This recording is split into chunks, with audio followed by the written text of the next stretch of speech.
Hi, this is Mark Wilkins at QueryNews.com and QueryNews.com, and you can go there, click on, that's my website. You can click on donate, throw some money my way, it'd be great. Anyway, I'd just like to talk about a little bit. Somebody had mentioned to me about you don't spend more than what you have. Okay, I don't know where this idea came from, but it's been around a long time, for probably thousands of years, I think. And people have always talked about that. You know, you don't spend more than you have. Well, if you're a farmer, if you know anything about farming, you plant some crops and something comes and destroys the crops, how would you know that, how would you pay your bills? Your crops got destroyed, and how would you know they're going to get destroyed? You don't. So you do the best you can, and sometimes all the crops get destroyed, or maybe just some of them, or things happen. And so should we destine people like that? Crops destroyed your farm, you lose your farm, you lose your house, you lose everything, threw you to the curb, see you later, bye. And you could have been a farmer for 50 years. That could happen to you. It doesn't matter. Things happen to people. And yeah, we should try to help those people as best we can. Whether should we give them a big palace in heaven or whatever? Probably not. A Rush Limbaugh house? No. But we certainly can help these people out. And the wealthy should do it because it's beneficial to everybody. It's beneficial for the wealthy so they can have some of the produce that is produced out of there. And it's good for everybody else because the produce will be lower. But, or it's good to have it for next year so we can have produce next year. Otherwise, we won't have it if all the farmers are gone. And today, you just really can't do that. You don't make enough money, cash-wise, to pay for everything. I mean, people get loans on their house, you get loans on your car, you get loans on everything you have. So I don't understand why anybody would think that our government, we bring in cash, we only spend cash. Put some in savings, that's fine. Our government does do that anyway, but put some in savings for a rainy day, and it's fine, a little bit of fun. But our government should not be ran on 100% like that, because then we're handcuffing ourselves to something that, what if something really terrible happened, or a war happened, and we go, well, I know we're being invaded in New York, but we don't have enough money right now because we invested it or spent it, most of it, but the rest that we have left is not enough to do the war, so we'll just let China take us over. We'll just let them take over Florida, whatever, because we don't got enough money.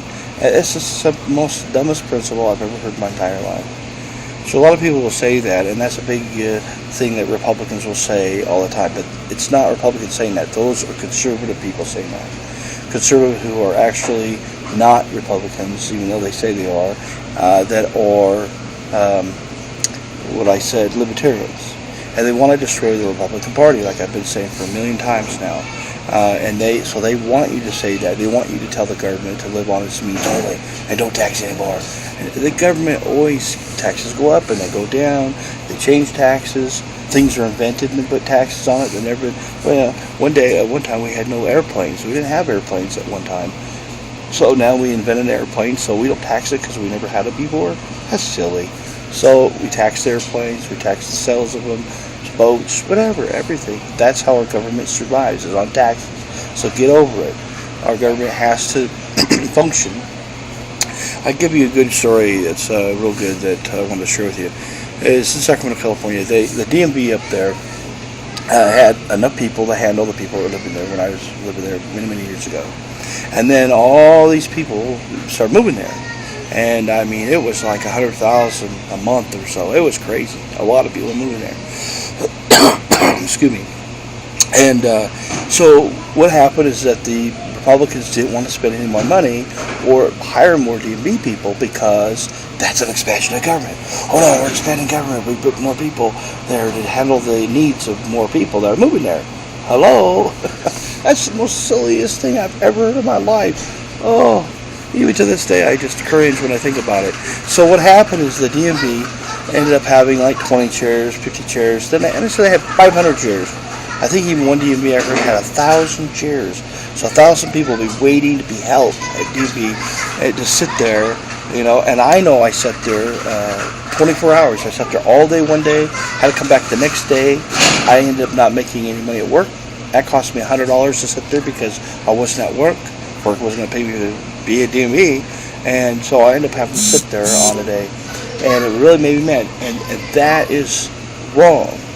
What you do is you say, hey, we'll hire some more DMV people for a while until, they can handle the volume of people. When you have more people, you have a bigger government. Hello.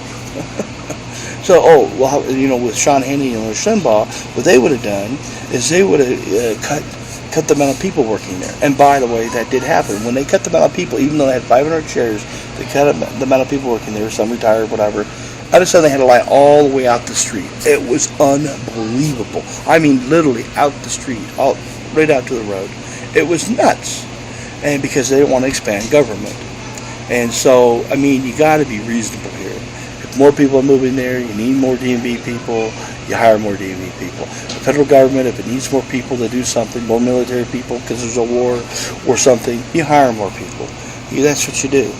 And that's sensible. And this idea that if you add one more person to the payroll to the government, you're expanding government. So we're not going to do it.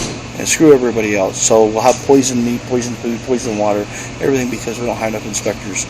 What a bunch of crap. You raise taxes, you go get the money from whoever, the rich, whatever you have to, and you hire the people.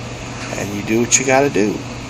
And run a little deficit, it's not a big deal. But anyway, that's my view. And I just get tired of hearing this view that people have. They don't run their lives that way. American people don't have cash only. I do know one friend that did have cash only. He lived in his truck for 15 years, and he had 2 jobs. He slept 3 hours a day for 15 years, and he worked. That's how many hours he worked. I'm telling you, he worked a lot. He's a great guy. Saved every penny he could. He hardly ate out. He eat in his truck. He, kept his weight down. He didn't eat at restaurants and all sorts of things. He didn't do anything. Didn't go to movies, nothing. Just sleep in that truck, go to work. And then at 15 years, he quit one of his jobs, and he got about 35 an hour one, 25 another. So the one job he quit, the lower one, so he had more. He used to joke about it. He said, man, I get too much sleep now. But he bought an old house. He remodeled it. He put all this new stuff in there, paid cash for everything, and had a great little house. He wasn't rich, but he paid cash for the house, paid cash for his truck, he paid cash for everything. And that was great. It worked for him. But how many of you want to live in your truck for 15 years before you can afford a house? That's ridiculous.